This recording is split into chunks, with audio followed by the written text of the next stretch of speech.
morning we're going to talk about that. We're going to talk just a little bit about what it is to move from religion to relationship. What is the difference, and why do we need to know it? We need to understand this difference whether we don't know God yet, and we need to know why, or when we do know God, so that we don't slip into religion. Religion is actually addictive. Religion is something that is controllable, and it feeds on our need to control. And so honestly, there's a lot of us that tend towards religion if we're not living fully in relationship. If we're not focusing on the relationship, if we're not building the relationship, religion will rise up on the inside, and it becomes this ugly thing that is not attractive to anybody. And so we're going to move into that this morning. Religion versus relationship is kind of that thing that is the dark versus the light, and religion is a fake light. Religion is like a phony light it gives an appearance, but it really is not the real deal. Relationship with God is light. And I want to talk this morning a little bit about the difference between light and dark. And for me, there is a space between religious and filled with light. There's a gap that we need to understand, and we need to embrace in our thinking, in our speech, in how we function with God and how we function with one another. I know, and I've talked about this before, I have always had a personal, I like recoil at the phrase, so-and-so got religion. So-and-so is religious. So-and-so, well, they got some sort of a God thing going on. Like, it's a weird thing that pushes back on me, because on the inside, I think it's not I got religion at all. It's life. And how do I separate life? It's in every breath that I take. It's in everything that I am. It's in how I experience, a sunset and a sunrise and snow and rain and people and situations. It's in every time. I mean, I am literally, Friday night here in town, it's raining, traffic is stupid. And, you're driving, and then all of a sudden somebody in front of you slams on the brakes. And I literally, every single time, I look in my rearview mirror and I'm like, please, God, send an angel. Because I feel like something probably needs to be guarding my back end, because there's likely somebody in that lineup behind me that's not paying attention, right?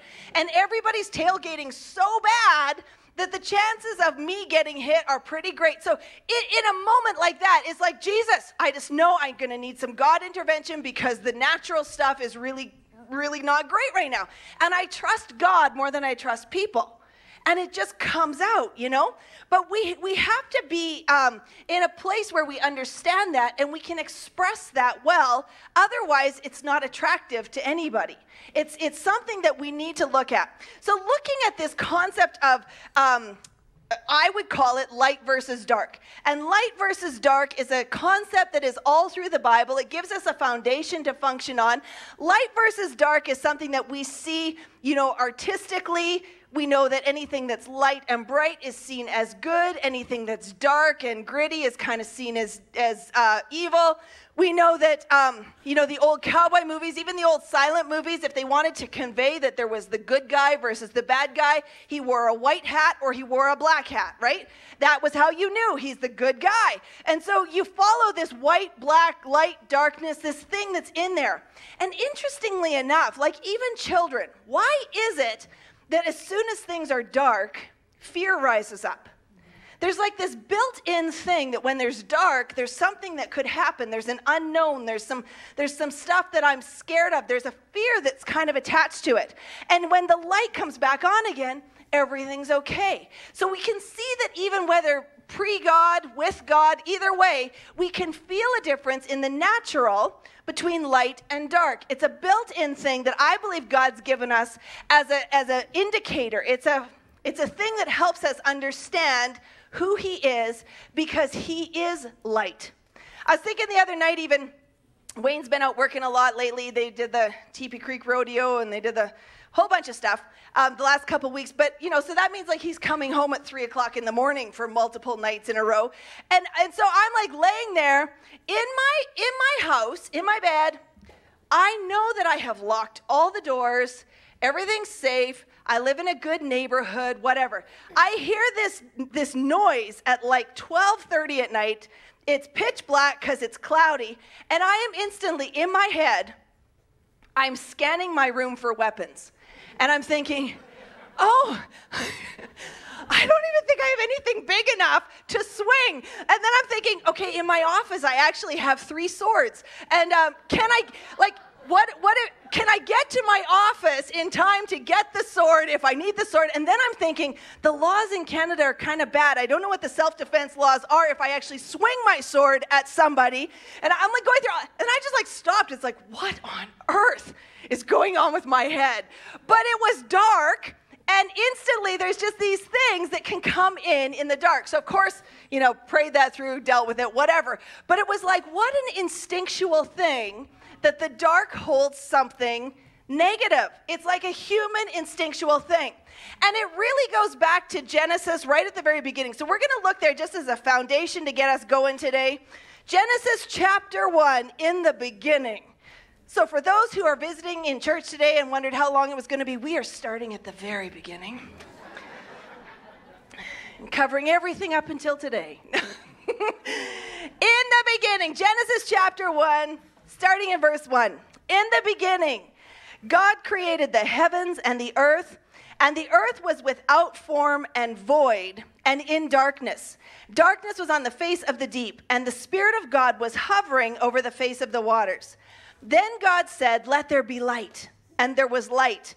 And God saw the light, that it was good, and God divided the light from the darkness. And he called the light day, and the darkness he called night. So the evening and the morning were the first day. In the beginning, there was nothing. There was darkness. There was void. There was a space that was absent of God's presence. God was hovering above it, but there was just nothing. And what I find really interesting is in the definition of void there, it says that the earth was without form, void, and in darkness. And the word void means emptiness, a vacuum, and an undistinguishable ruin. Emptiness, a vacuum, and an undistinguishable ruin. So without light, before God had spoken anything, incomplete darkness is those exact things. There is emptiness, there is vacuum, and there is an undistinguishable ruin. This is what our lives look like without the light of God's presence. That is a typical description of what we feel like. We might not realize it right away, but that is what is there. And without the presence of God, without the light of God, that's what exists without him. So God speaks, and his words come forth, and he is the Word. We're going to read later, the Word was with God, the Word was God. The Word comes forth, and God speaks out light.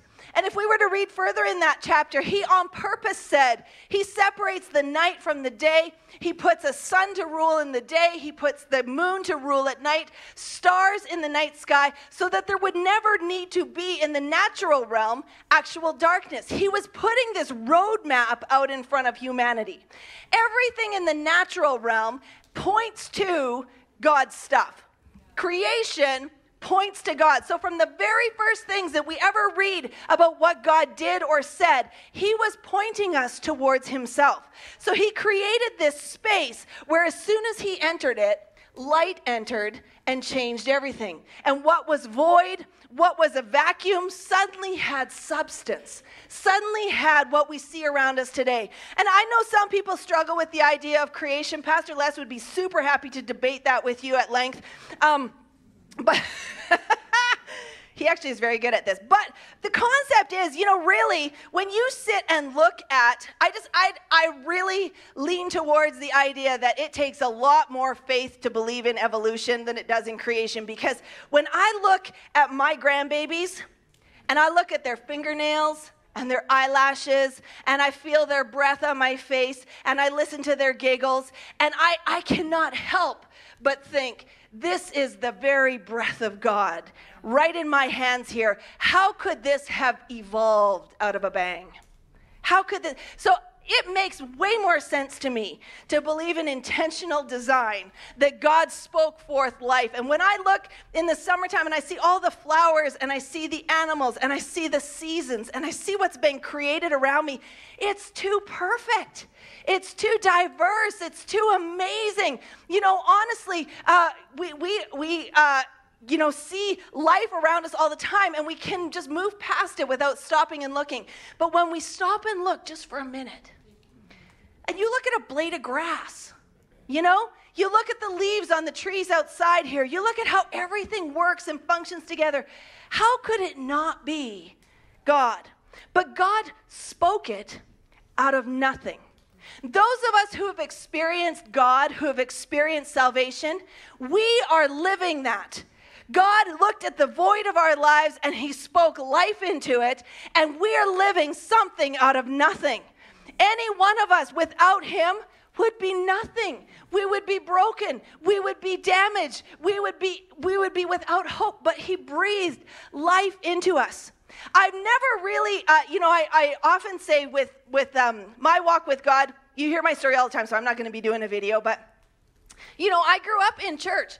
I grew up in a Christian family. I grew up knowing God. And so it's been harder for me over the years to understand really how good it is. You know, when you don't know how bad it is, it's hard to really grasp the value of the good. And I remember the first time I went to Haiti, and it was the first time I had ever experienced actual darkness. And it's not that the entire nation is dark, but where I was, they literally have no street lights, no electricity. Everything's on generators, and the generators get shut down at 6 p.m. And so when the sun sets at 6:30, 7 o'clock, it is black. Like black. I have never experienced, and it's like it comes in and you can feel it just like almost land on your face. It's just darkness like I've never experienced. The first couple of days that I was there, it also happened to be cloudy. And so there was no stars, there was no nothing. And I remember laying in my bed, and all of a sudden I'm hearing the stories of the rats and the various creatures and things that happen. I didn't sleep for 3 nights, you know, because just the darkness. I ended up like putting my phone on and just leaving the little flashlight on because it was like, you know, darkness is, but sometimes you need to experience the dark to appreciate the light.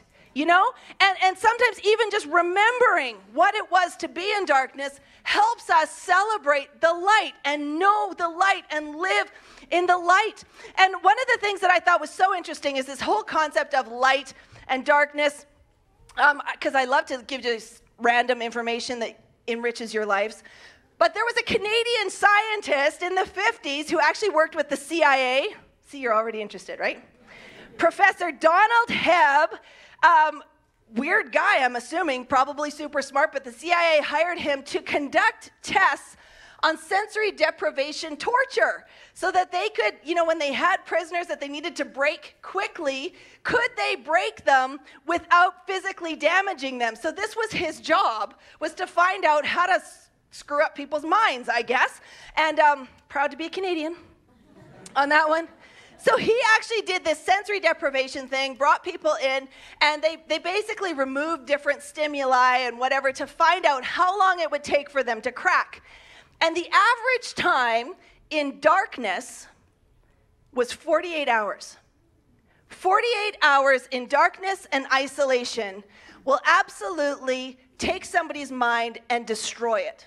And so 48 hours, his actual phrase was, the very identity of the subjects began to disintegrate. Their very identity began to disintegrate.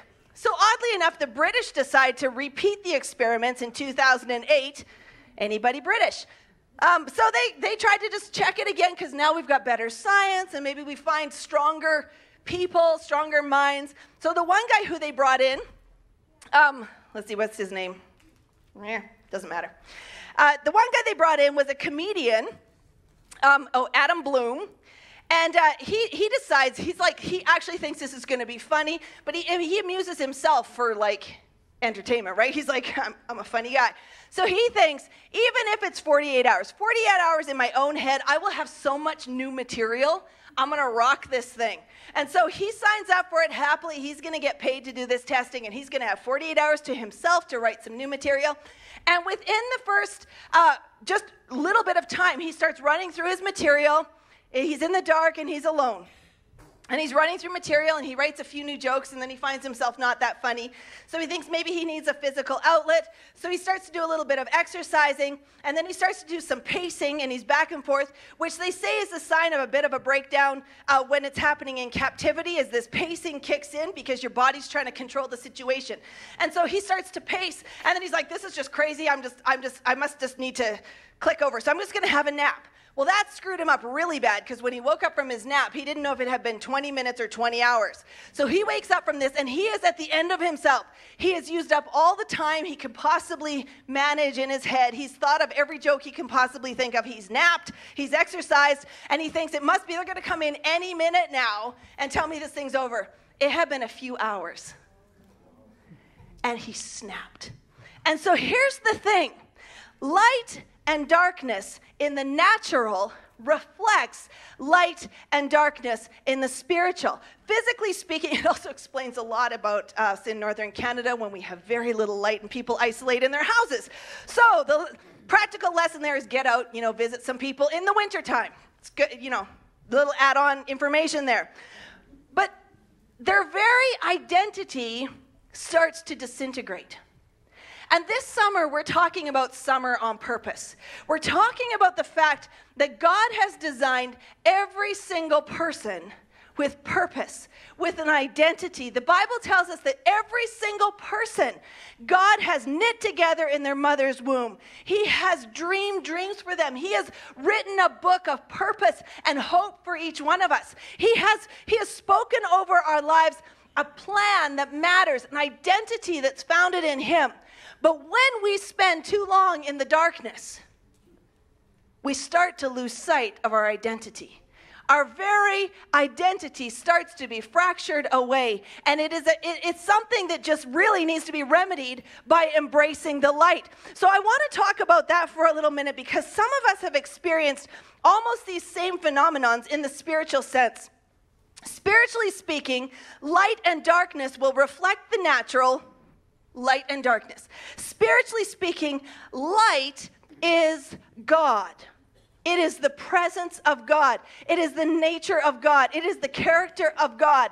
Darkness is the prince of darkness of this realm. It's the realm that we're born into. It's the place that is around us right now. But light dispels the darkness. So light is this thing that we need to pursue. And we're going to go through a couple scriptures here, because the word of God is the thing that brings revelation. It brings illumination, right? So Isaiah 9:2 talks about spiritual light. It's a prophecy about Jesus years and years and years before he was born. Remember, in the beginning, God spoke light into the world in a practical measure. A breath from himself spoke life into being. And then Isaiah says, the people who walked in darkness have seen a great light. Those who dwelt in the land of the shadow of death, upon them a light has shined. And it's talking about Jesus. It's saying the people who walked in darkness, that's all of us. We say things like we're born into a sinful world, we're born into a broken world. That is understating it. We are born into a place that is void. It's a vacuum. That first description of what darkness looks like, it's a vacuum that sucks life out of us. Look at the difference between a 5-year-old and a 25-year-old, and tell me that life doesn't suck the life out of us. That this realm doesn't suck the life out of us. The ones who have joy going on in life are the ones who have a light source on the inside, the ones who have a reason for being, the ones that have purpose, the ones that haven't lost their identity. It's built into us. So it's prophesied that there is a light that comes into the land. John 1, verse 1 to 9. Now, this is the beginning of the New Testament. Jesus comes, and this is talking about God brings us right back to creation, right back to the beginning, and then explains to us how it is now. It says, in the beginning was the Word, and the Word was with God, and the Word was God. He was in the beginning, and all things were made through him, and without him nothing was made that was made. And in him was life, and the life was the light of men. And the light shines in the darkness, and the darkness did not comprehend or overcome it. There was a man sent from God whose name was John, and this man came for a witness, to bear witness of the light, that all through him might believe. He was not the light, but he was sent to bear witness of the light, that the true light, which gives light to every man, was coming into the world. Jesus is called the true light. And so in the Bible, it ties us back to the very beginning, and it says, in the beginning was the Word, and the Word was with God, and the Word was God. And God spoke. The very Word, the very life of God himself, spoke the creation that we see around us. And then we see thousands of years later, after darkness has filled the earth again because of sin, because of brokenness, the light comes and he offers us himself so that we can partake of the light and be part of it. John 8:12, Jesus spoke to them again saying, I am the light of the world. He who follows me shall not walk in darkness, but have the light of life. He who walks with me, even though you're in the darkness, you're in this world, there's brokenness all around you, I promise that you can have light even in the darkness. There is an internal light that comes on, that gives way, that pushes out the darkness, that illuminates you from the inside out, that suddenly brings everything back into focus again. You can see properly from this place of light. And when you look at this, it says they shall not walk in darkness. The word there, they shall not walk in darkness, means they shall not wander around aimlessly. They shall not wander around aimlessly in darkness, but walk in the light. And it's an interesting thing to me because, again, in my story, I did not understand this. And we talked at the beginning about religion versus relationship. I am embarrassed to say at this point, I can definitely pinpoint early times in my life where I was religious. I grew up in God. I grew up knowing God. And particularly coming through my teen years, I had a list of stuff that I was not allowed to do. Things that I did not do. And I had to just really, why can't I do them? Because I want to do them. And as you know, when you're like 14, 15, anything that you can't do that other people are doing, well, that's just awful. So you need a reason, and that's because it's not pleasing to God. It's sin. It's, whatever. And so I had this list that I had developed of stuff that I don't do. Stuff that I had a small list of things I do, but I had a larger list of stuff that I don't do. And I think when I look back on it now, I think how repulsive that must have been to the people around me. I think when they said Charlotte's religious, they were right. Because Charlotte had a list of stuff Charlotte doesn't do. And Charlotte had a list of stuff that she would judge you for if you did it, because that's bad and God's not happy with you, and therefore you are in trouble. You are bad. And I remember, one particular time we were married, we had kids, and one of my pre-Christian friends was getting married, and she asked if I would be her maid of honor in her wedding. And I actually said to her, I said, are you having a dance at the reception? And she said, yes. I said, I can't dance, so no. Now, the reality now is I can't dance because some things are gifted in different ways. But, at the time, my immediate response was not, wow, here is a pre-Christian person who cares enough about me and is open enough to me to let me into their life and into their celebration, and I'm going to go and be a light in the darkness. No, my response was, that is bad, and I'm not going there because the bad might rub off on me. That's religious, and religious is disgusting. Religious has the yelling, shouting, picket signs, blah. Love is light. And light is an attraction when you're in the darkness. When light shines, anyone who is lost in darkness searches for the light. I'm telling you, when I was in Haiti, I was looking for a little spot of light anywhere, something to focus on, something that when I, want to get up and go to the bathroom or whatever, I can figure out which direction I'm headed. I'm looking for some point of light to move towards. Religion, though, is darkness. Light is life. Jesus said he was light. So going on a little bit further with this concept of choosing light, and I want to encourage us as a church, if you've known Jesus for any length of time, this is not like, yes, just go and live however you want and throw your life to the wind. It's do what you're doing for the right reasons. Do it because you want to walk in the light. Colossians 1:13 is a really good verse because it breaks it down for us. It says, he has delivered us from the power of darkness and conveyed us into the kingdom of the Son of his love. In the Passion Translation, it says, he has rescued us completely from the tyrannical rule of darkness and has translated us into the kingdom realm of his Son. In other words, it's not that I can't do stuff, it's that I have experienced the light. Why would I want to live in the darkness? Once I know that darkness has fear, it breaks down my identity. It compromises my understanding of who I am. It creates a vacuum on the inside of me. If I know that's what the darkness does, and I've experienced the invitation into the light, why would I want to go back?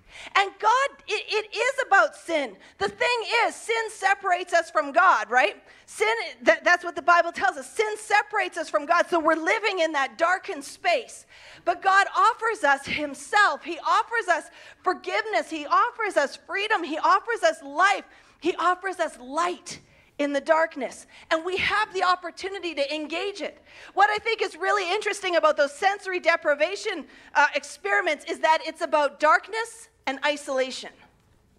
God comes and he says, I have offered you light, and he says, I will never leave you. I will never forsake you. You will never be alone. So really, God goes, okay, I want you to know, in the darkness and isolation of the natural realm, your spirit feels the same. Your spirit, when it's separated from me, feels like it's in a vacuum. It's void. It loses its identity. It doesn't know who it is. It starts to struggle, and it's reaching out, grasping for something, and it's alone. But in me, there is life. There is light. There is fellowship. There is someone to walk with you through everything. 1 John 1, 5-7, this is the message which we have heard from him and declare to you, that God is light. Not that God gives light, God is light, and in him is no darkness at all. If we say that we have fellowship with him and walk in darkness, we lie and do not practice the truth. But if we walk in the light as he is in the light, we have fellowship with one another, and the blood of Jesus Christ, his Son, cleanses us from all sin. This offer of light is an offer of forgiveness. It's an offer of cleansing. It's an offer of wholeness. And it's an offer of a family that we're part of. It's a new way of being. 1 Peter 2:9 says, but you are a chosen generation, a royal priesthood, a holy nation, his own special people, that you may proclaim the praises of him who called you out of darkness and into his marvelous light. He called, it's not something that God just comes into your situation. He invites you into a life of light. So when we say, I shouldn't do this, I shouldn't do that, we need to make sure that we drop religion. We need to partake in things that are full of light. We need to partake in the things that are full of God, and we need to be aware of what brings darkness into us. What are the things that are compromising us? And it's as simple as that. It's not about rules and lists. I had somebody come to me and say one time, I don't think I could possibly keep up with all the do's and don'ts of the Bible. I'm interested in God, but it just seems like there's a lot of rules. Well, what did Jesus say about that? Love the Lord your God with all your heart, your soul, your strength, and love your neighbor as yourself. The end. Any of the religious stuff was further on, and it's been expanded over centuries and whatever. But the fact is, when you have the relationship, you want to live in the light. You just want to, because the light is full of life and it's full of purpose. last verse here, Ephesians 5, 8 to 11 and 15 to 17, it says, you were once darkness, but now you're light in the Lord. Walk as children of the light. For the fruit of the Spirit is in all goodness, righteousness, and truth. Find out what is acceptable to the Lord, and have no fellowship with the unfruitful works of darkness, but rather expose them. Down to verse 15. See then that you walk circumspectly, or the word means walk gingerly, step gingerly, not as fools, but as wise, redeeming the time because the days are evil. Therefore, do not be unwise, but understand what the will of the Lord is. So the question isn't, can I do it, but should I do it? Light demands a should response. I could, but it compromises the light in me. It compromises my ability to walk in the light. And I believe today, God's just stirring us up to really reflect on, those of us who have known God for a long time, reflect on what the benefit it is that you're walking in.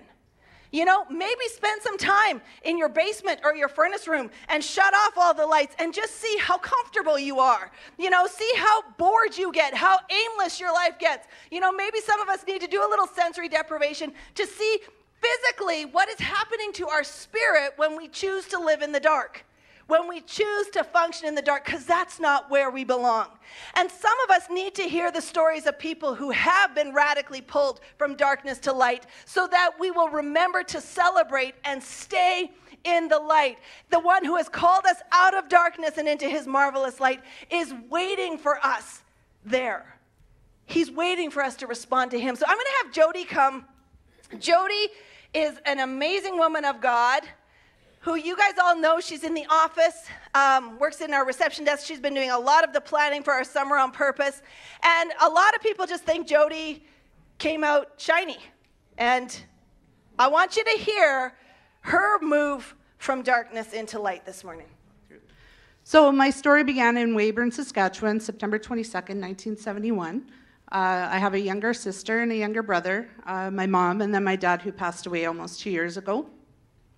And when I was a small child, I remember family, hometown, so we had grandparents and cousins and aunts and uncles and stuff all over. I remember love and fun and get-togethers and big Christmases, and it was great. But I also remember fights. My dad was an alcoholic.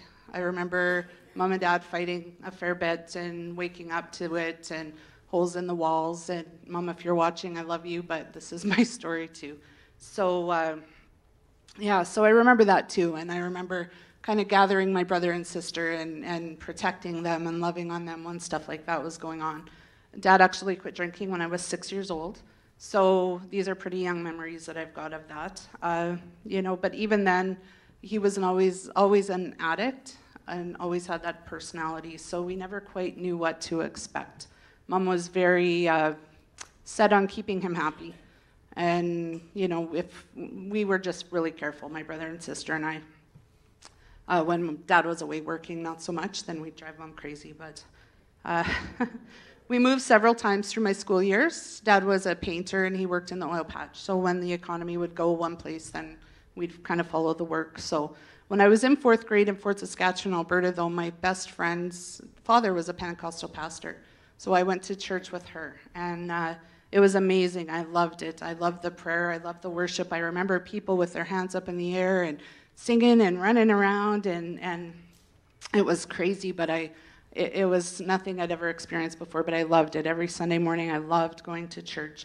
And recently, my attention was brought to my children's Bible that my mom had given me years before, probably at that time when I was going to church. But I found my little salvation card. And I don't remember filling this out, but it says Prayer of Salvation, Jody Holmes, date October 11th, and then I had written on the bottom in painful handwriting, Remembrance Day. And it's spelled REMEMBERANCE Day. So I would have been 10 years old when I did this. And I knew after finding this that, through all that I had been through, God had protected me from so many things. So yeah, it's pretty cool. So again, we fast forward 2 years. We moved back to our hometown, back to Weyburn. And so then I was 12. and we had like still the family, the cousins, the grandparents there, so we were thrilled to move back there. But one day my mom sat me down and she told me that the man that I knew as my father wasn't my biological father. She was afraid that I'd find out, being that we were back around all this family and someone would talk, because I had lots of cousins that were older than me and stuff. So I'm glad that she told me, but at the same time, 12 years old, you know, just going into puberty, just moved to a new town. We'd been away for 6 years, so friends were all different and stuff. So I didn't know how to process that. That was kind of a shot, you know, who am I now? Where do I belong? Yeah, it was kind of a crazy time. So as lots of kids with identity issues, I fell into a group of kids who were troublemakers. They were easy to follow, easy to fit in with. I started smoking, drinking, skipping school, partying. When I was 14, I got very, very drunk at a party. Like, I remember walking, and I wasn't standing upright. I was walking. Like, I was pretty in a bad way. But a young man found me and took advantage of me at that age. And you know what? I don't even blame him.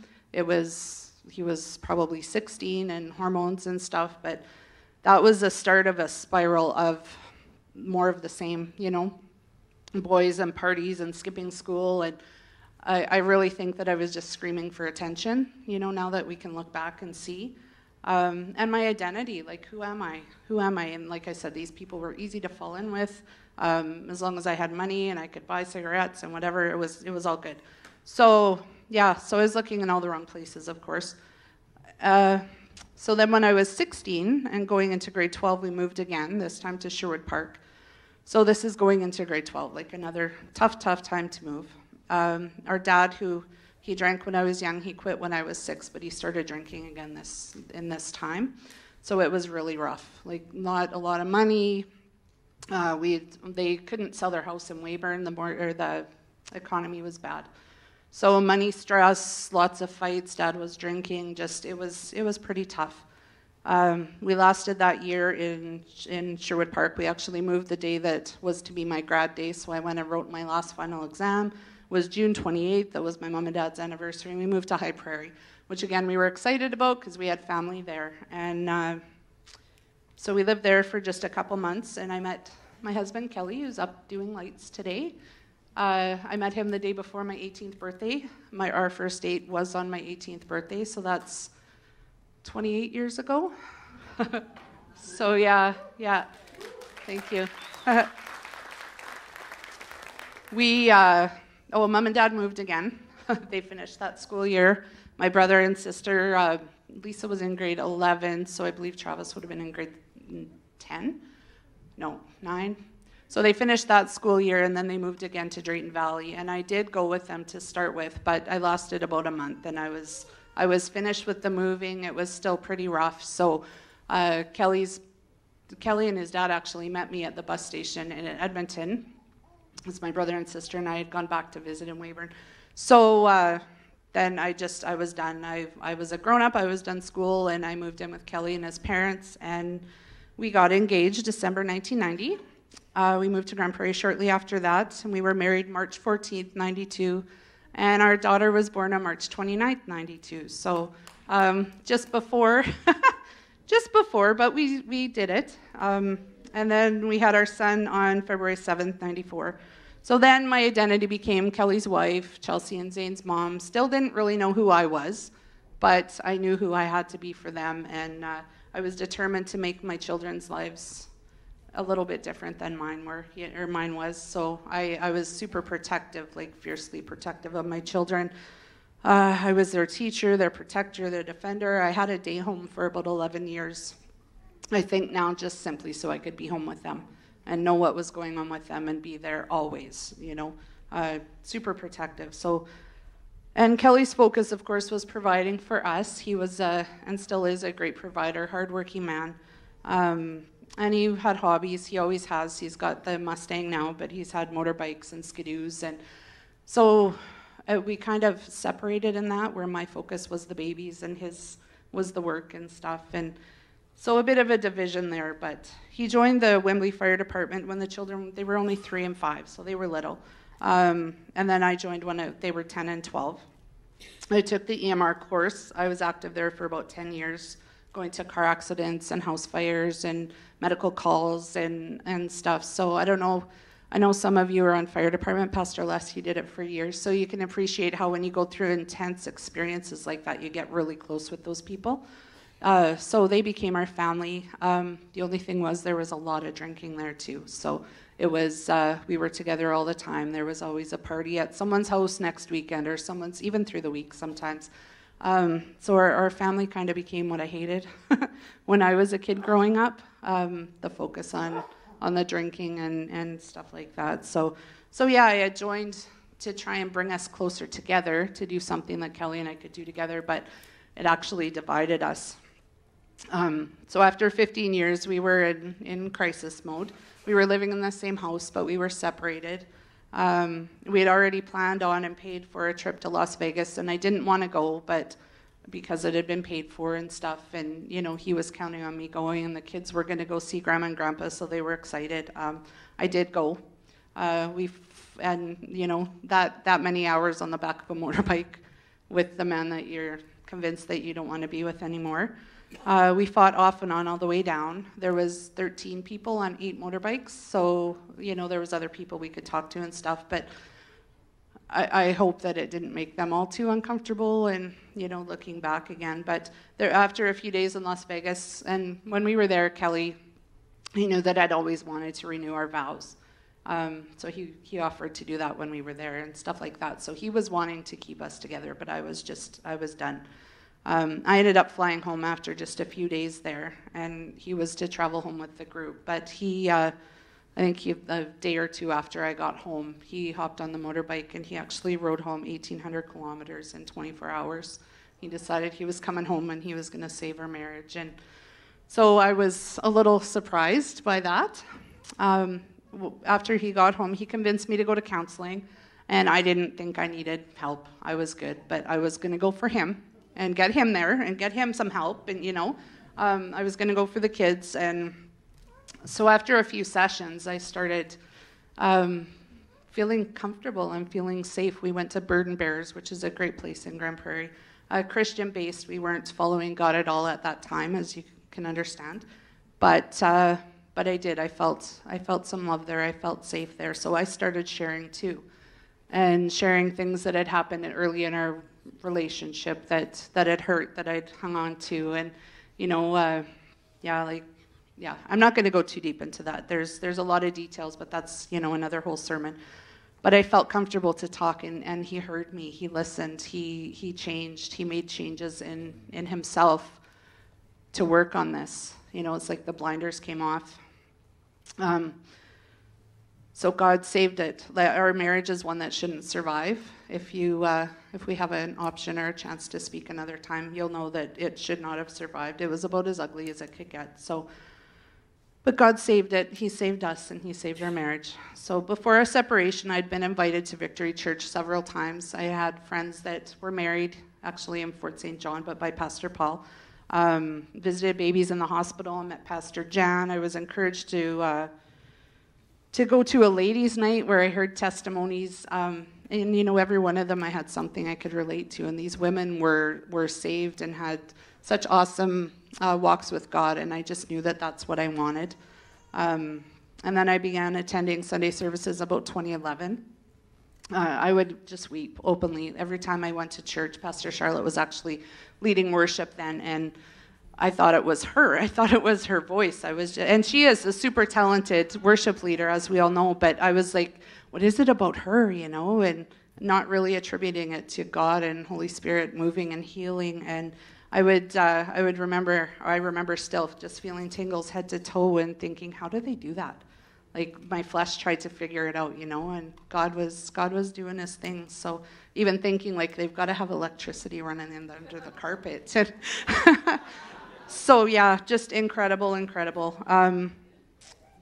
So again, I felt that love and that light that I'd felt as a 10-year-old that I'd forgotten about. Like there'd been lots of stuff in life, so I'd forgotten about it. But after about 9 months or so of me attending church on my own, I noticed our marriage was starting to get kind of rocky again, and we were falling back into old behaviors, and that old darkness and yuck was trying to make its way back in, and I got scared. I didn't want to go through that stuff all over again, so I actually quit coming to church.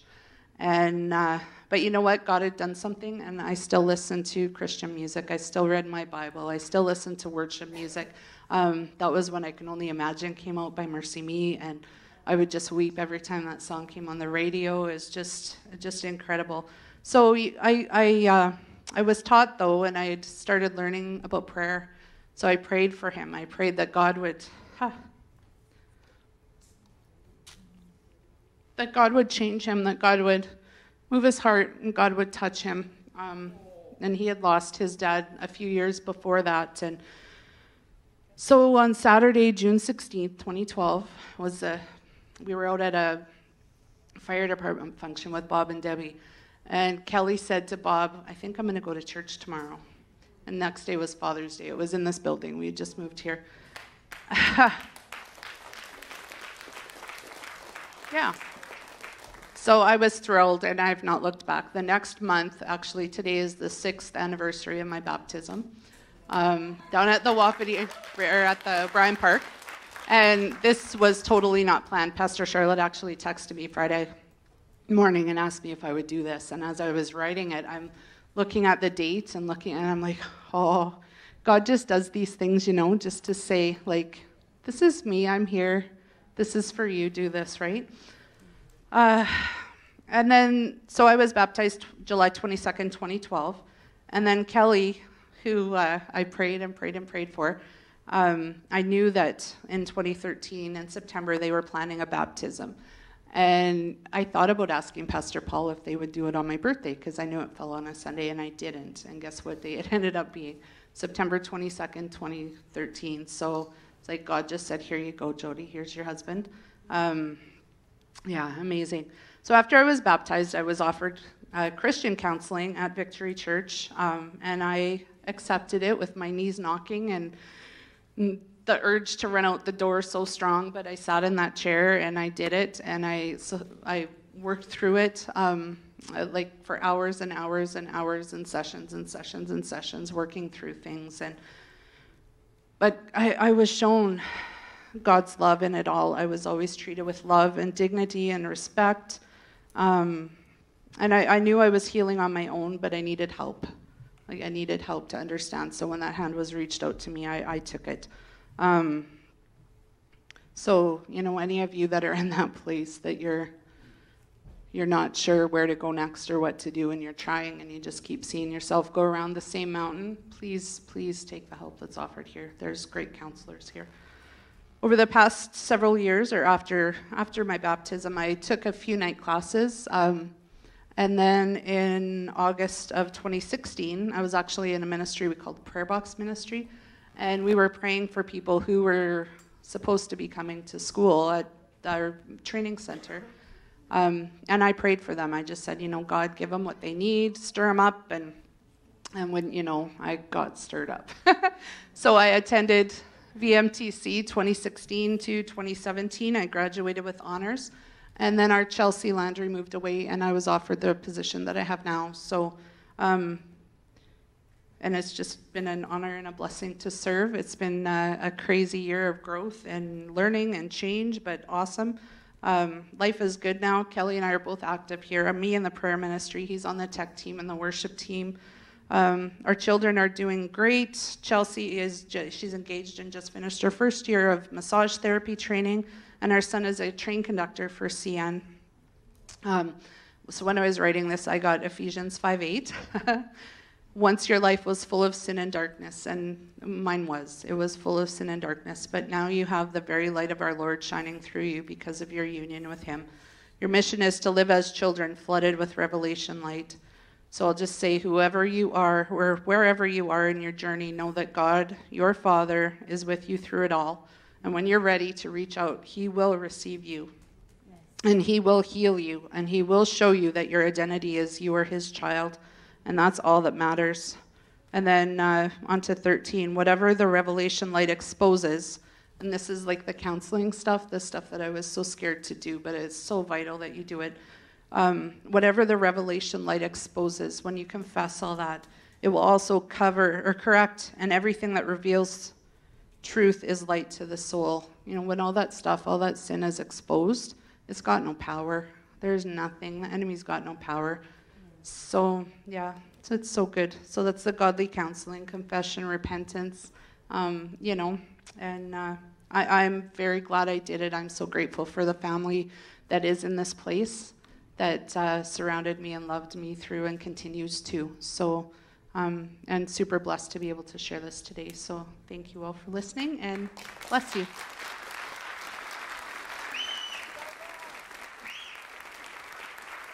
Amen. So good, Jody and Kelly. Bonus testimony. I'm going to have the worship team come, if you would, guys, this morning. We're a little longer today, but isn't it so good to hear the stories and to be reminded of God's goodness and to be reminded of the light this morning? And, you know, just as the worship team comes in and gets prepared, I'm just going to show a couple pictures. And God's just been revealing himself in this concept of light to me. Can we show picture number 1, please? And